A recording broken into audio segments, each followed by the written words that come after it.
merci à Thomas Spinal d'avoir sauvé en quelque sorte cette carte de l'UFC Londres. Salut à toutes et à tous, j'espère que vous allez bien. On se retrouve aujourd'hui pour une nouvelle vidéo, le débrief de l'UFC Londres, mais surtout, j'ai envie de dire le débrief du combat de Thomas Spinal et j'ai envie de discuter avec vous de l'avenir du Britannique dans cette catégorie des poids lourds qui est de plus en plus passionnante. Alors, Tom faisait son retour à la compétition hier, 364 jours après s'être gravement blessé au genou, au même endroit. Donc ça se passait aussi à l'O2 Arena de Londres l'année dernière face à Curtis Blaydes. Il a envoyé un giga kick aux jambes de Curtis, si je me souviens bien, il s'est éclaté son genou. Il a dû passer par une opération, une longue période de convalescence et il était de retour. Honnêtement, une blessure aussi grave que ça, même quand on s'appelle Thomas Spinal, forcément ça peut laisser des doutes lorsqu'on reprend la compétition, lorsqu'on fait son retour dans un octogone. Je vais pas vous mentir, j'ai senti zéro doute dans l'esprit de Thomas Spinal qui a pulvérisé Marcin Tybura, qui n'est pas n'importe quel poids lourd, qui est classé, il me semble, numéro 7 dans la catégorie des heavyweights. En tout cas, ce qui est sûr, c'est que c'est un top 10 chez les poids lourds. Il est resté sur 2 victoires consécutives. Énorme expérience, Marcin Tybura, beaucoup plus expérimenté que Thomas Spinal. Pourtant, il n'a pas pesé dans la balance. Il n'a absolument jamais inquiété Thomas Spinal. Le combat s'est terminé au bout d'un peu plus d'une minute. Tom l'a sonné, l'a connecté à un moment donné avec une grosse droite et ensuite l'a fini en grand handpand. Ce que j'aime bien avec Thomas Spinal, c'est que c'est un combattant qui a de mauvaises intentions dans un octogone. C'est un combattant qui est méchant, c'est un combattant qui est agressif dans l'octogone. Ça s'est ressenti face à Marcin Tybura. J'ai envie de dire que tous les coups presque sont lancés pour faire très mal à son adversaire. Et le pire dans tout ça, c'est qu'il respectait énormément Marcin Tybura, qui est polonais. On sait que Thomas Spinal est également d'origine polonaise. Il y avait une bonne ambiance durant la Fight Week entre les deux combattants. Ça n'a pas empêché Thomas Spinal de faire du très très sale au pauvre Marcin Tybura. Ce qui m'a aussi impressionné dans la performance de Thomas Spinal, c'est qu'il a prouvé, en fait j'avais l'impression d'avoir un Cyril Gane, mais en beaucoup plus agressif dans l'octogone. Je ne sais pas si vous voyez ce que je veux dire, mais dans ses déplacements, la façon de bouger dans l'octogone, sa rapidité, sa mobilité, Thomas Spinal m'a un petit peu rappelé Cyril Gane, mais la différence, c'est que Thomas Spinal, c'est un finisseur. Il a énormément de puissance dans ses points, dans ses kicks. C'est vraiment un méchant garçon. Et puis, la différence aussi avec Cyril Gane, c'est que Thomas Spinal est un combattant de MMA beaucoup plus complet. Il faut se dire que Cyril Gane a découvert le MMA assez tardivement. Je pense que ça fait 4 ou 5 ans maintenant que Cyril a débuté le MMA. Thomas Spinal, c'est toute sa vie en fait les arts martiaux mixtes. Il s'entraîne avec son père, il a débuté lorsqu'il n'avait que 8 ans et ça se ressent un petit peu dans sa façon de combattre. C'est un combattant de MMA moderne qui sait absolument tout faire et qui est expéditif. Surtout, c'est un combattant hypant, c'est un combattant vendeur. Il faut se dire que sur ses 13 combats, ou plutôt sur ses 13 victoires, il s'est imposé à 12 reprises sur un finish au premier round. C'est tout simplement spectaculaire. Il est vraiment trop fort. Je vous disais qu'il est complet aussi. J'ai consulté une stat tout à l'heure, mais il faut se dire qu'en plus d'avoir une sacrée puissance dans les poings, dans les jambes, et il faut se dire aussi que il a quelques soumissions à son actif. Thomas Spinal, il a aussi 100% de défense des amenés au sol et 100% de réussite des takedowns. Il sait absolument tout faire. Non, franchement, c'est l'avenir, je pense, véritablement de la catégorie des poids lourds. Après cette victoire sur KO technique du coup au premier round enregistré par Thomas Spinal, le Britannique a donné bien évidemment une interview d'après-combat à Michael Bisping. Généralement, c'est le moment de faire ses call-outs et il n'a pas raté l'occasion. Il a vraiment saisi l'occasion pour faire un call-out extrêmement intéressant. En fait, Thomas Spinal a raconté qu'il sera de la partie à l'UFC Paris, qu'il sera vraiment à quelques mètres seulement de la cage et qu'il va assister avec beaucoup d'attention au combat entre Cyril Gane et Sergey Spivak. Et son objectif, c'est d'affronter le vainqueur. Alors évidemment, un Thomas Spinal, Sergey Spivak 2, qui a envie de voir ça? Est-ce que ça vous intéresse? Est-ce que vous avez envie de voir un rematch entre Thomas Spinal et Sergey Spivak, en sachant que Sergey Spivak est un très bon poids lourd, mais c'est pas le poids lourd le plus hypant, le plus sexy, le plus séduisant qui soit dans sa façon de combattre, même dans sa façon d'être, j'ai envie de dire, sans remettre en cause sa personnalité, mais je suis sûr que vous voyez ce que je veux dire. Et puis surtout, Thomas Spinal a déjà affronté Sergey Spivak et il l'a allumé en sortie de clinch avec un coude, si je me souviens bien. Il lui a fait vraiment du du très très sale. Évidemment que moi personnellement ce que je veux voir c'est un Cyril Gane, Tom Aspinall, une affiche entre un anglais et un français, une affiche entre deux des meilleurs poids lourds de ces dernières années, une affiche entre deux poids lourds qui se déplacent très bien dans un octogone et qui sont extrêmement rapides. Au moment où Cyril Gane a commencé à faire parler de lui à l'UFC, on disait de lui, les médias disaient de lui, Fernand Lopez disait de lui que c'était un véritable ovni dans la catégorie des heavyweights, et c'est vrai. Parce qu'en MMA, chez les boxeurs, on a déjà vu ce genre de profil, des combattants solides et massifs chez les poids lourds qui se déplacent bien. À l'heure actuelle, il y a Tyson Fury, il y a quelques années auparavant, il y avait Mohamed Ali, mais bon, on sait que Mohamed Ali n'était pas aussi lourd que Tyson Fury, par exemple. En MMA, on n'avait pas encore eu ce genre de profil, et grâce à Cyril Gane, eh bien, on a pu s'apercevoir qu'un combattant de MMA poids lourd à plus de 110 kg pouvait se déplacer super bien aussi dans un octogone. Sauf que Tom Aspinall, c'est vraiment pareil, et je sais que je vais me répéter, mais quand je l'ai vu face à Marcin Tybura, j'ai retrouvé du Cyril Gane en lui dans sa façon de se déplacer.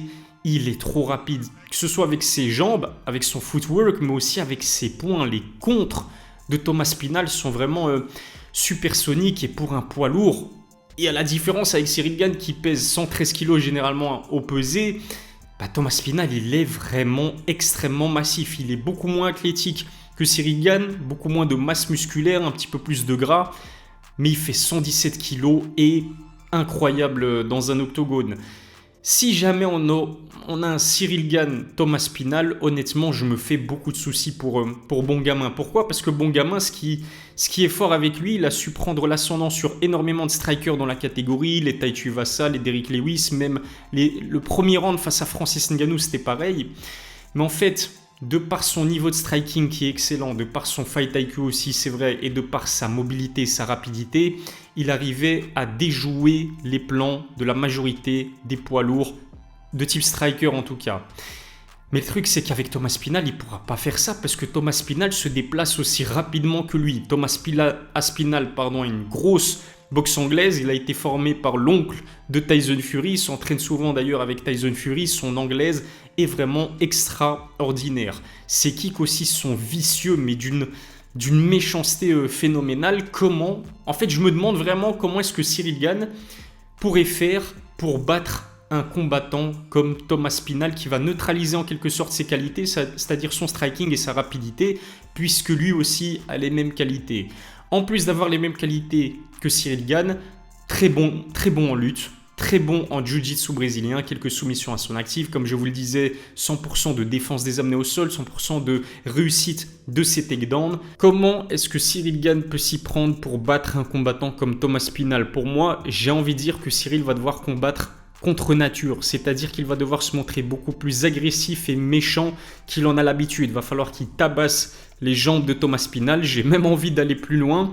Va falloir qu'il massacre le genou endommagé de Tom Aspinall. Je le vois bien, Cyril Gane, mettre un sidekick au genou droit de Tom Aspinall, le même genou qu'il a contraint à perdre sur décision médicale, on va dire, face à Curtis Blaydes par chaos technique, mais vous voyez ce que je veux dire.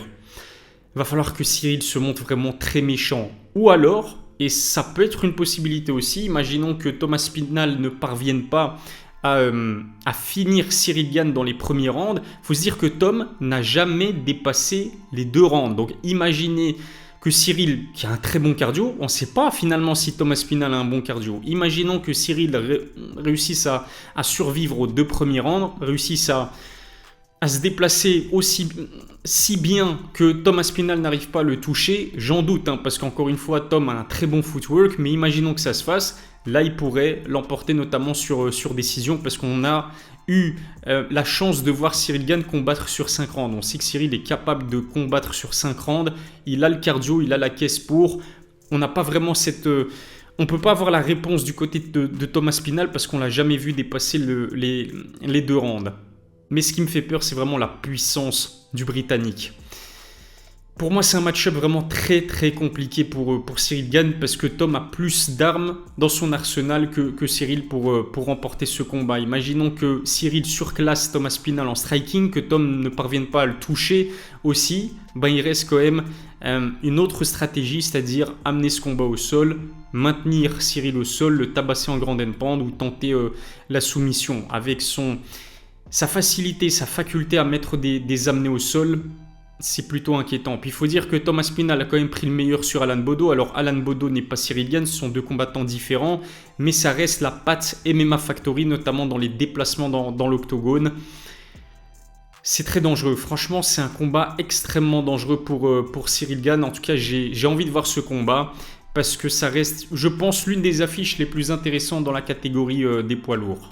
Et puis Thomas Pinal, son plan, c'est donc d'affronter le vainqueur de Cyril Gane, Sergey Spivak, et surtout de disputer le titre chez les poids lourds à Jon Bones Jones. C'est un combat qui le fait rêver, et c'est normal parce que Jon Jones, immense lourd léger, il a rasé la catégorie des lourds légers, il est parvenu à devenir double champion en remportant la ceinture chez les poids lourds, en battant Cyril Gane au bout de 2 minutes. C'est une légende des sports de combat, Jon Jones, c'est certainement le GOAT du MMA. Évidemment que Thomas Pinal a envie de l'affronter. Moi, je pense qu'après Stipe Miocic, Jon Jones va prendre sa retraite, et j'ai même envie de dire qu'il a tout intérêt à prendre sa retraite, parce que quand on voit l'émergence d'un gars comme Thomas Pinal qui a 30 ans, qui arrive à mettre des finishes, qui est puissant, qui est complet, qui est physiquement très imposant, c'est quand même 117 kilos. Thomas Pinal, Jon Jones a dû se buter à la salle de musculation pendant 3 ans pour arriver à 113 kilos à la pesée avant Cyril Gane. Thomas Pinal, c'est un poids lourd naturel, il est puissant, il est très fort, il est costaud physiquement. Je pense qu'il peut vraiment bully Jon Jones, d'autant plus qu'il est rapide, il est beaucoup plus rapide que Jon Jones, il est beaucoup plus puissant que Jon Jones, c'est-à-dire qu'il peut mettre des gros KO, Thomas Pinal. Si Jon Jones réussit à l'amener au sol, Thomas Pinal, il sait se défendre, c'est un combattant qui est complet. J'ai beaucoup de mal à voir Jon Jones parvenir à battre Thomas Pinal. Alors peut-être que vous allez me dire que c'est la culture de l'instant, c'est peut-être le cas. Mais Jon Jones, il a 36 ans aujourd'hui. Thomas Pinal, il n'en a que 30. Forcément, il y a un moment donné, les combattants plus jeunes et plus frais physiquement vont prendre l'ascendant sur les vieux briscards. Et c'est pour moi la raison pour laquelle Jon Jones a évoqué la retraite après Stipe Miocic, c'est qu'il est au courant, il sait que il n'est plus à son prime, Jon Bones Jones, et que face à des combattants aussi complets que lui, ça risque d'être compliqué, d'autant plus que Thomas Pinal est encore une fois beaucoup plus jeune que Jon Bones Jones. Stipe Miocic, c'est l'adversaire parfait pour raccrocher les gants. Stipe, il a 40 ans, il est plutôt jeune, de loin, il a dépassé son prime, il est inactif. C'est pas le cas de ces jeunes combattants qui ont faim, comme Thomas Pinal, comme Gelton Almeida aussi. Je pense que, honnêtement, à l'avenir, on verra un combat pour la ceinture chez les poids lourds entre Thomas Pinal et Gelton Almeida. Pour moi, ce sont les deux combattants les mieux armés pour prendre la succession en quelque sorte de Jon Jones et pour devenir un jour champion dans cette catégorie des heavyweights. Ça pourrait être le cas aussi de Sergey Pavlovich, mais pour moi, il n'est pas assez complet. Et face à un Gelton Almeida, suffirait que Gelton l'amène au sol pour lui faire de très très sale, à moins que Sergey Pavlovich ne parvienne à le sonner. Parce que le striking de Sergey Pavlovich est de loin meilleur que le striking de Gelton Almeida, mais le grappling de Gelton Almeida est de loin meilleur que le grappling de Sergey Pavlovich. Et puis on a un entre-deux qui s'appelle Thomas Pinal. Mais en tout cas, cette catégorie des poids lourds est vraiment passionnante. Il y a de très très beaux combats à faire. Et je pense qu'on aura droit à de véritables classiques dans les prochaines années. Petite parenthèse pour dire aussi, pour revenir à cet UFC Londres, que Fares Ziam s'est imposé sur décision unanime face à Jai Herbert. C'était pas le combat que je souhaitais voir parce que je m'attendais vraiment à une démonstration de striking de la part des deux combattants. On a eu droit à un Jai Herbert qui n'a pas voulu prendre des risques, qui a essayé de contrôler Fares contre la cage, qui a essayé de l'amener au sol. Fares a parfaitement défendu les takedowns de Jai Herbert. C'était pas le combat le plus passionnant, le plus divertissant qui soit. On pouvait s'attendre à une meilleure prestation de la part de Fares Ziam après sa très belle performance justement face à Michel Figlak. En interview d'après-combat, on a senti que Fares était déçu de sa prestation, mais au moins ça a le mérite de lui permettre normalement de figurer sur la carte de l'UFC Paris le 2 septembre. Voilà ce que je pouvais dire concernant cette soirée. Abonnez-vous à ma chaîne, activez la cloche pour recevoir les notifications, lâchez un pouce bleu si ce n'est pas encore fait. Je vous remercie de m'avoir suivi. Je vous donne rendez-vous très vite pour une nouvelle vidéo. D'ici là, prenez soin de vous.